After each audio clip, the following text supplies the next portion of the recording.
Yes, all right. Donald Trump amawulire agava mu US. Donald Trump agenze maaso n'okubanga woninga amawanga aga Africa nti galekerawo okumutunuulira ku mugongo, galekerawo okutunuulira eggwanga lya US ku mugongo okufuuka parasite gye bali. Kyabadde ategeeza agambye don't turn your back on US. Era agenze maaso n'okulangirira nga bw'agenda okubanga aggalawo US embassies mu mawanga ag'enjawulo mu Africa. Wawawa kaweddemu. Oli ku Yugi Update Civic osinza bango tuuliza ebale kwekumira ku mayengo gano. Gwe yenna atannatweyungako kirira wansi wala ekigambo subscribe kikoneko obeere ng'otweyunga kabali mu diaspora mbalamusizzaako nnyo.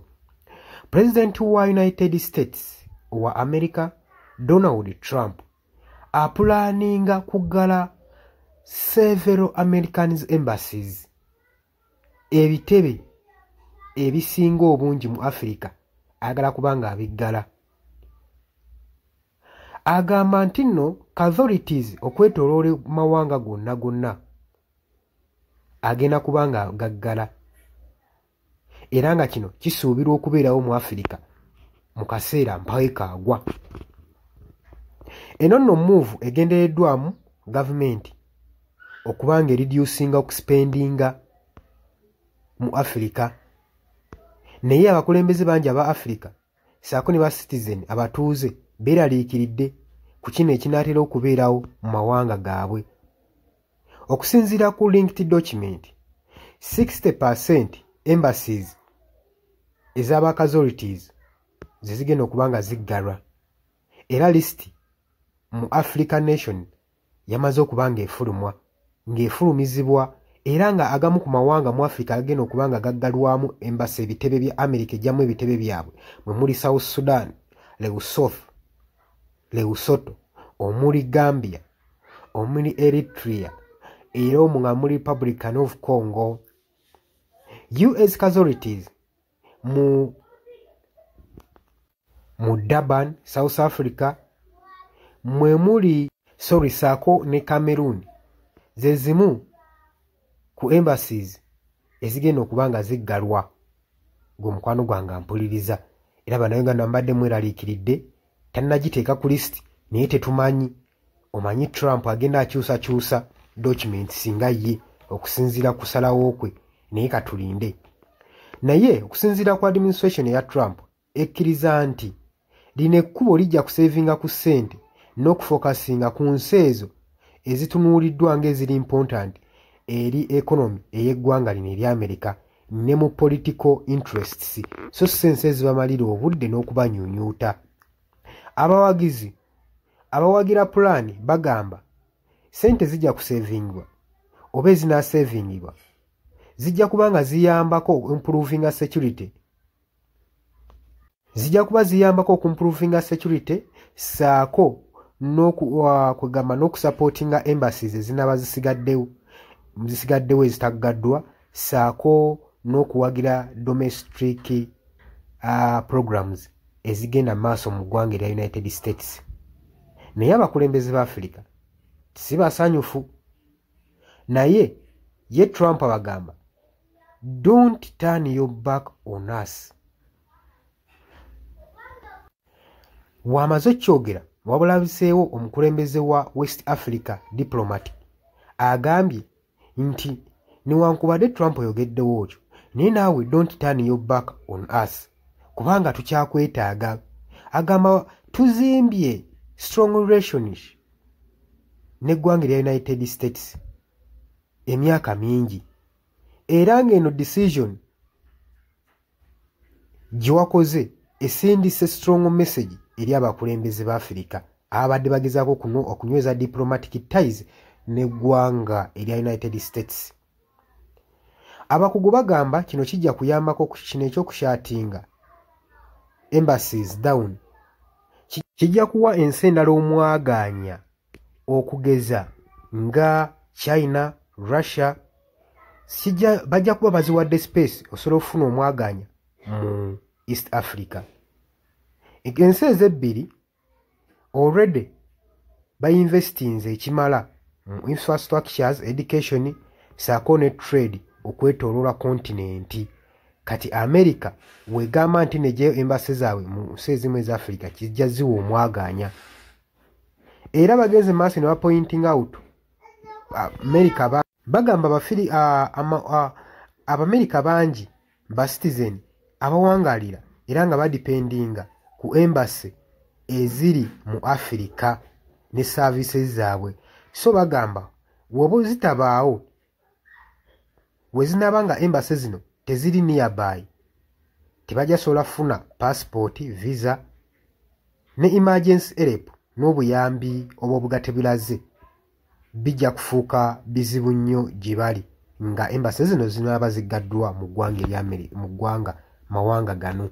Okujjukizaamu katono amawanga mangi aga Africa nga twalidde n'eggwanga lyaffe erya Uganda gagenda mu maaso n'okudipendinga ku buyambi ku support n'okulaakulanyizibwa programs mu health, education ne security n'eggwanga erya US. So okuggalawo kwa embassy zino oba ebitebe bino mu mawanga gano kigenda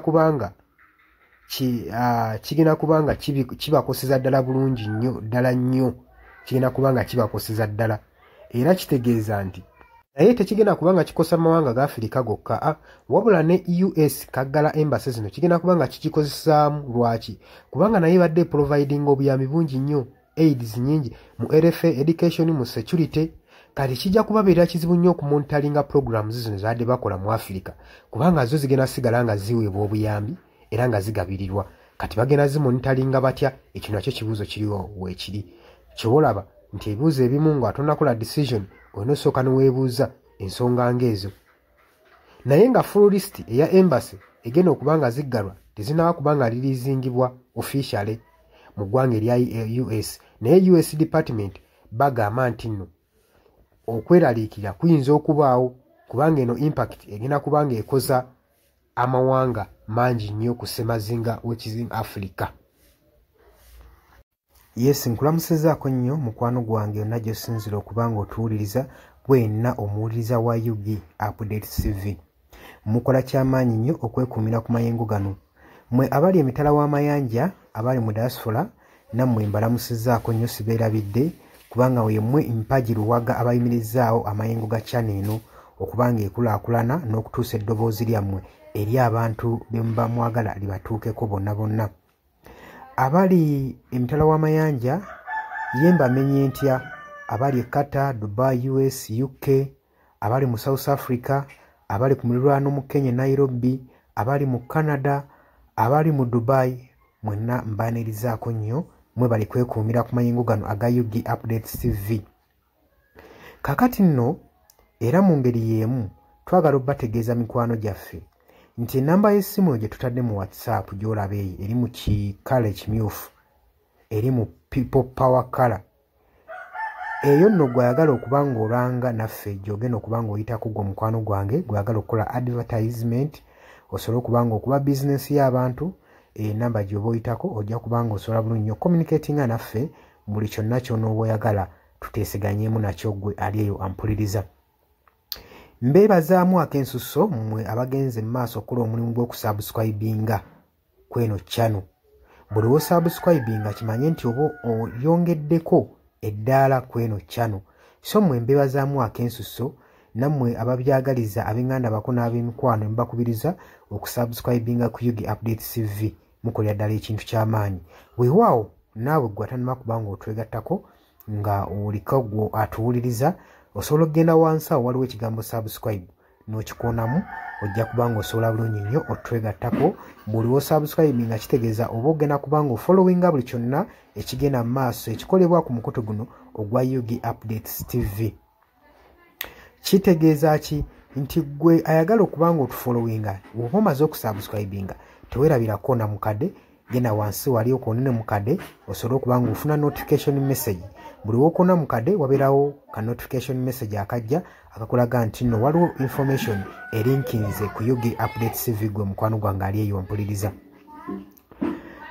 Ng'era we mbeebazizza ekyensusso nammwe abajja mu comment section mbeebaza mwebajja ne mukomentinga ne muteekako endowooza yammwe eri eggwanga ne mulitangaaza kubanga njagala mukitegeere lwaki mbakubiriza nnyo okujja mu comment section otangaaze omukulembeze ku kyekituufu kyateekeddwa okukola. Bangi tubalonda bulijjo ne tulowooza nti nno be basinga mu basinga.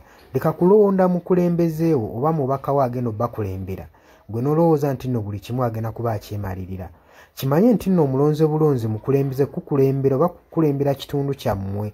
Mmwe bagenda okukulembera yemmwe bagenda okuba nga akiikirira bukiise eri yonna yonna mu gavumenti.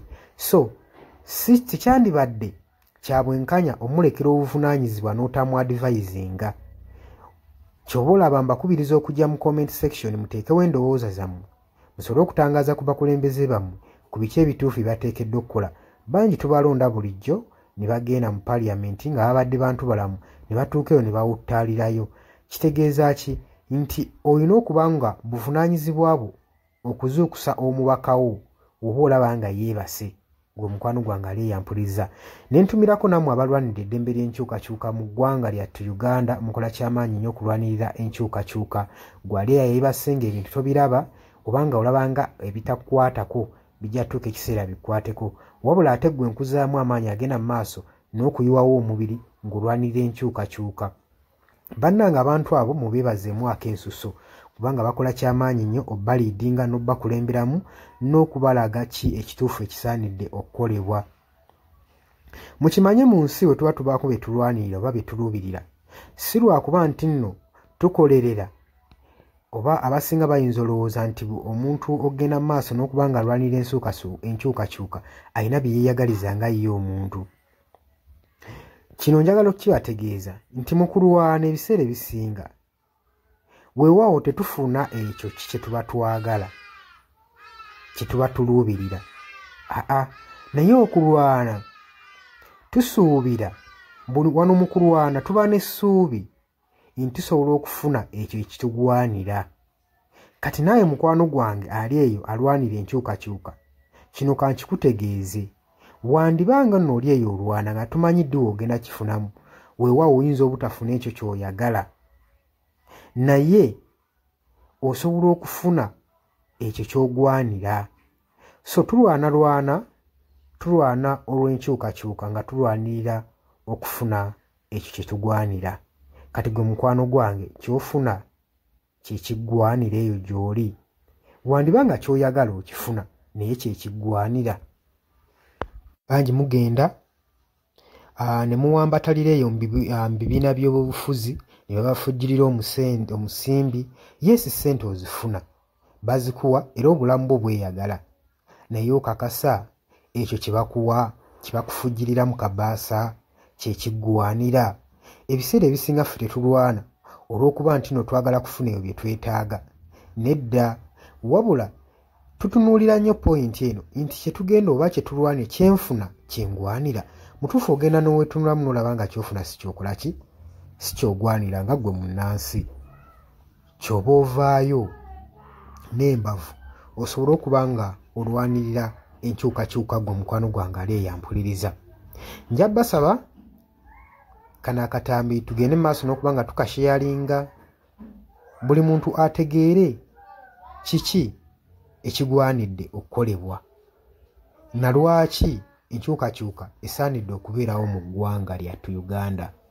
Si lwakuba nti oli bulungi kati wabula wandibanga oli bulungi naye ekyo ky'ofuna ky'ogwanira. Ekyo kye kibuuzo era naawe osobola okujja mu comment section n'onteerawo endowooza yo nti gwalemesa enkyukakyuka ky'ofuna ky'olwanira. Muli ku Yugi Update TV ku musinzi oba nga mutuwuliriza mwebale kwekuumira ku mayengo gano. Ngenda maaso n'okukubiriza mmwe abatannatwegattako kirira wansi waliwo ekigambo subscribe kikonemu obeere ng'otweyungako. Ennamba eyo gye ntaddeawo nabagambye dda gwagala okulanga naffe gy'oba oyitako ojja kuba ng'osobola okommunikatinga. Mbaagala nnyo mweraba era nga mbaagaliza ebisinga.